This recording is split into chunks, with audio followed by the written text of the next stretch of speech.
So when Lil Jeff, the rapper from Bloodhound, over on the East Side, had his interview with DJ UTB, and he revealed that he had hopped off the porch at 18.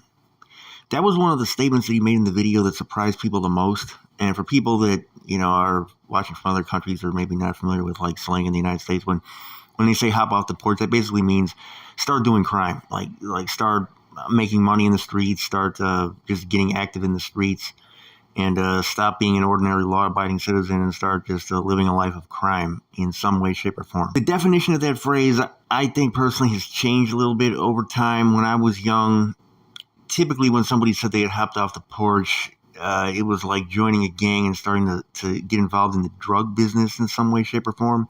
If you were just doing like petty crime, like snatching purses and stuff like that, that really wasn't considered hopping off the porch. I guess you could pass for doing that. But in this day and age, though, it's just doing crime in general, man. So when he said that he started doing that at 18, it surprised people because here in the city of Chicago, especially, when guys hop off the porch, it's typically at like the age of 11, 12, some younger than that. I mean, there was a guy when I was a kid who lived about maybe like 8 or 9 blocks to the south of me. And this is like the kind of story that is like the poster child for, hopping off the porch at a young age due to economic necessity. So he was one of like, it was like between 20 and 30 kids, as I remember. I can't remember the exact number, but it was like a lot of kids that were being taken care of by basically just one woman. And I don't know if the woman was related to him. It might have been his grandma, but he was living with like 20, 30 other kids being taken care of by this one elderly woman. And he was like 5 years old, and he just, went out into the streets. This is at the age of 5. Okay, so we're talking like kindergarten age. And he's out in the streets and just got taken care of by the gangbangers and drug dealers out there. Started getting into the business at that age. Now, by the time he was in his 30s, he was like a multimillionaire from dope. But that's the type of person who's kind of, brought into the streets due to just the circumstances of their life. Now, there's a lot of guys, okay, who end up going to school with guys like that, who see the kind of money that those guys are making in the streets, or who feel the cultural pressure from, being surrounded by guys like that, to fit in or whatever, or to be cool, because those are the guys who are, the kind of the top dogs as far as like popularity at the school. Now, a lot of times those guys don't stay in school, but you guys know what I mean, like in the neighborhood. So then they hop into it, even though they don't need to be in it.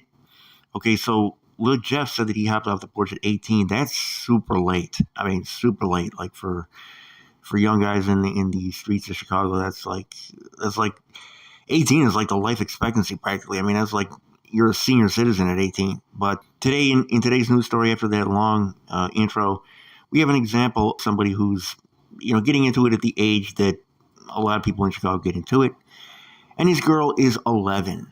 Okay, now she's not selling dope. She is involved in a pretty violent, like, robbery incident. So she's not being charged with a crime, so police have charged 4 juveniles, including this 11-year-old girl, for participating in the violent attack and robbery of a 63-year-old man on the Orange Line last week. Now, I've given a lot of advice over the years about what and what not to do on the L, and there's certain lines, okay, the Orange being one of them, which goes through the southwest side down to Midway Airport, that you don't really want to take after certain times, okay, after certain hours. Now, there's other lines like the red, which, I mean, you're going to find it packed until like 11 o'clock at night, midnight. I mean, sometimes, like if it's on a weekend, like absolutely packed with people. But as a general rule, I recommend not taking the L at certain times. I mean, like really after dark. I've been on the L sometimes 2, 3 o'clock in the morning, and I mean, it gets crazy on there, man. Like I've seen some stuff. I've seen some real stuff on there, man. Now certain lines like, the Skokie Swift or whatever like that. I mean, that doesn't run overnight, but that's relatively safe. But the orange line, the green line, the blue line in certain areas, these you don't want to be on after dark. This guy, his name is Michael, 63 years old. He was riding home from work when a group of children boarded his train car at LaSalle and Van Buren. Now, this is in the middle of downtown, around 11 p.m. on July 8th. Okay, so that's the mistake.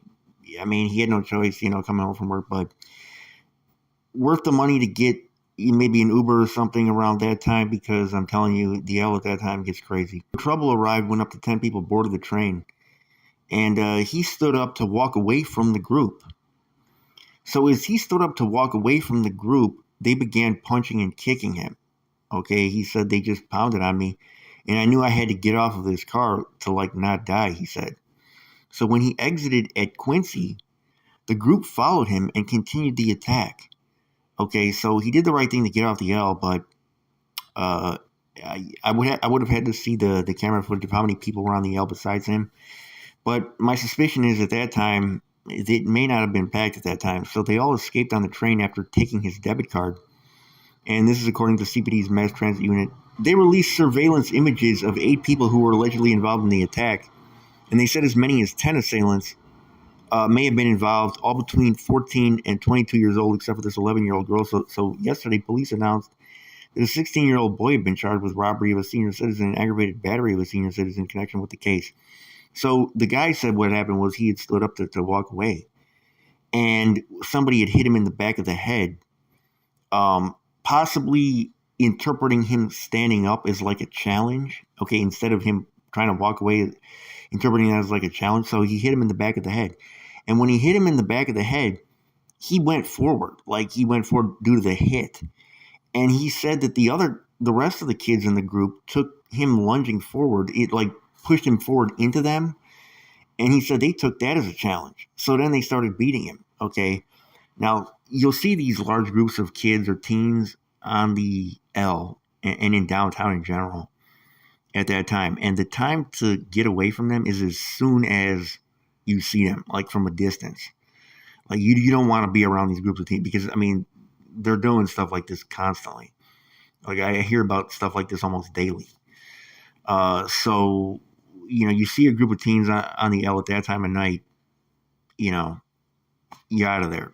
Making tracks as fast as you can. And that's if you're in the situation in the first place, which again, you shouldn't be, because that time of night, the L alone, if you're somebody like me, and you look like a nasty looking crash out with no teeth, you don't really have that much to worry about. But if you have, if you're like an upstanding citizen and you look like you got some type of money on you, you got to be careful about that, man. You got to use precautions and either have somebody with you, and even having somebody with you with a group that large is probably not going to help. So anyways, this morning, CPD announced the same charges have been filed against 4 other juveniles, an 11-year-old girl, a 14-year-old boy, a 15-year-old boy, and another 16-year-old boy. Investigators continue to search for at least 3 more suspects, and anybody with information about the suspects can call investigators at 312-745-4447, and the case number is JH339251. If you find yourself in that situation, okay, and you can't get out, you're stuck, okay, the precautions that should have been taken before that have not been taken, and you're stuck. They're surrounding you. They're about to rob you. Okay, the thing you have to do, okay, and this is before anything else. What I told you guys, I learned from that old school cab driver that used to work the projects back in the 90s, okay, and back in I think the 80s. You always carry 2 wallets, okay, and in this day and age, in the age of smartphones, probably carry 2 phones. Okay, now one of the wallets has the valuable stuff in there that you need, and then it's going to be a pain to try and replace it. Your driver's license, credit cards, stuff like that. Okay, especially your IDs. You want those in one particular wallet. Now, carrying large amounts of cash around in any wallet is not advisable, period. That's just not something you should be doing.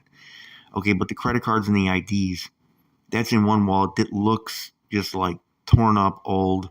If it's even a wallet. I mean, I carry stuff in this little pouch that doesn't even look like a wallet. You have a wallet with stuff in there that you don't care about at all. When they surround you, you just take that wallet out and you just flat out give it to them. Don't wait for them to ask. Don't wait for them to put a gun to your head or start beating on you, because a lot of times these teens are not doing anything. They're just jumping you off rip. They're just jumping guys. Not give us the stuff, not threatening you. They just surround it. They just attack people.